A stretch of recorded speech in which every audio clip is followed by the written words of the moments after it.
Rrezohet kërkesa e opozitës për shkarkimin nga detyra e kryeparlamentarit Niko Peleshi. Me 789 vota kundër, Partia Socialiste ka hedhur poshtë kërkesën e opozitës për shkarkimin e Peleshit. Ndërkohë, pasi Peleshi mbylli fjalimin e tij, kolegët e tij socialiste përshëndetën me duar trokitje, ndërkohë opozita shpërthehu në protestë. Zoti Gjiknuri, neni 114 i rregullores Kuvendit parashikon një procedurë të qartë në rastin e kërkesës për shkarkimin e kryetarit Kuvendit. Kryetari i Kuvendit ka kërkuar të dëgjohet në seancën plenare. Zoti Peleshi, fjala për ju.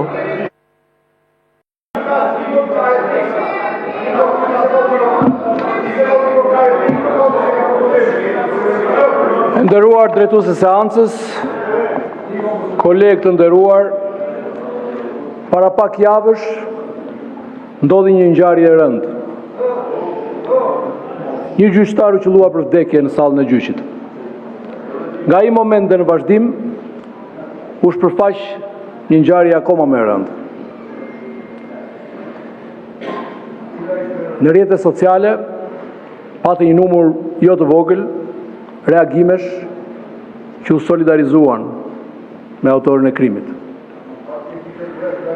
Mbase tani dikush pyet ç'lidhje ka kjo me këtë procedurë shkarkimi të kryetarit të Kuvendit, por bëni pak durim. Unë do t'i përgjigjem shkakut të vërtet të kësaj procedure dhe jo pasojës. Shkaku i vërtet nuk jam unë. Nuk është favorizimi i një krau politik kundër një krau tjetër. Vetëm në 2 seancat e fundit, për shembull, maxhoranca ka folur 291 minuta, kundrejt 439 minuta të opozitës, pra 60% të kohës e ka patur opozita. Shkaku që na sjell në këtë procedurë është fryma antagoniste dhe përçarse, nga e cila nuk heqim dot dorë. Nuk është shkelja e rregullores apo kushtetutës. Ajo është vetëm etiketa e përdorur gabim.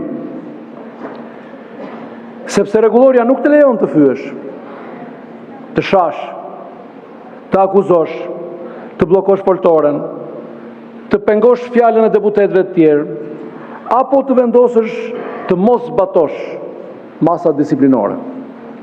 Po kushtetuta. Pak gjasa ka të shqetësohesh për kushtetutën e Republikës, ta respektosh e ta lexosh me kujdes atë.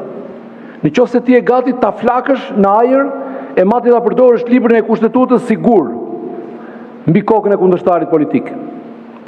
Problemi nuk jam unë, por mungesa e vullnetit për t'u angazhuar në një sjellje të re politike. Mund t'i mbajmë të forta bindjet tona, ndërkohë që mbetemi të hapur për bindjet e dëshmitë dhe argumentet. Askush nuk humbi politikisht nga seanca e fundit. Opozita mori kohën që i takon çdo deputet, pavarësisht partisë që përfaqëson, pati mundësi të flasë në çdo pikë të rendit ditës. Institucionet e pavarura patën mundësi të raportojnë e të përgjigjen pyetjeve. Deputetët patën mundësi të bëjnë komentet e tyre mbi përgjigjet. Pra një hapësirë normale politike e demokracisë. Unë ju ftoj të krijojmë së bashku pikërisht këtë mjedis normal, ku debati politik zhvillohet në normalitet dhe në liri të plot, fjale dhe veprimi politik, përsa kohë që nuk shkel në lirinë e tjetrit. Unë bëj thirrje sot për një ndryshim themelor në kulturën parlamentare, një ndryshim që njeh rolin ton si shembull demokratik dhe pranon peshën ton në çdo përgjegjësi. Faleminderit. Faleminderit.